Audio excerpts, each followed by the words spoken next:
पंजाब में commercial areas और सड़क पर कूड़ा करकट फैलाने वालों के खिलाफ अब कानूनी कार्रवाई होगी और जुर्माने भी किए जाएंगे। हुकूमत ने खबरदार कर दिया है, पंजाब में सड़कों पर कूड़ा करकट फैलाने वाला 15 दिन के बाद कानून की गिरफ्त में आएगा। पंजाब के हर गली कूचे में अब इतवार को भी सफाई होगी। वज़ीर आला मरियम नवाज शरीफ की ज़ेर सदारत खुसूसी इजलास में सुथरा पंजाब प्रोग्राम में मजीद जिद्दत लाने का फैसला किया गया है।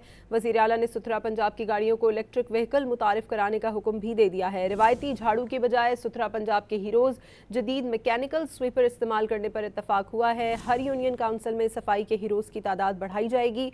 वज़ीर आला पंजाब मरियम नवाज शरीफ का कहना था कि सफाई का इतना बड़ा निज़ाम किसी मोजज़े से कम नहीं।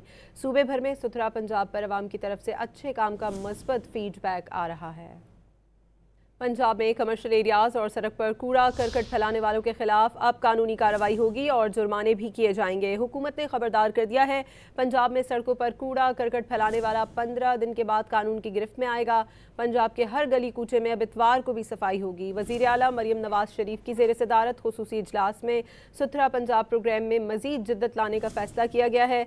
वज़ीर आला ने सुथरा पंजाब की गाड़ियों को इलेक्ट्रिक व्हीकल मुतारिफ कराने का हुक्म भी दे दिया है। रिवायती झाड़ू की बजाय सुथरा पंजाब के हीरोज जदीद मैकेनिकल स्वीपर इस्तेमाल करने पर इत्तफाक हुआ है। हर यूनियन काउंसिल में सफाई के हीरोज की तादाद बढ़ाई जाएगी। वज़ीर आला पंजाब मरियम नवाज शरीफ का कहना था कि सफाई का इतना बड़ा निज़ाम किसी मोजज़े से कम नहीं। सूबे भर में सुथरा पंजाब पर अवाम की तरफ से अच्छे काम का मस्बत फीडबैक आ रहा है।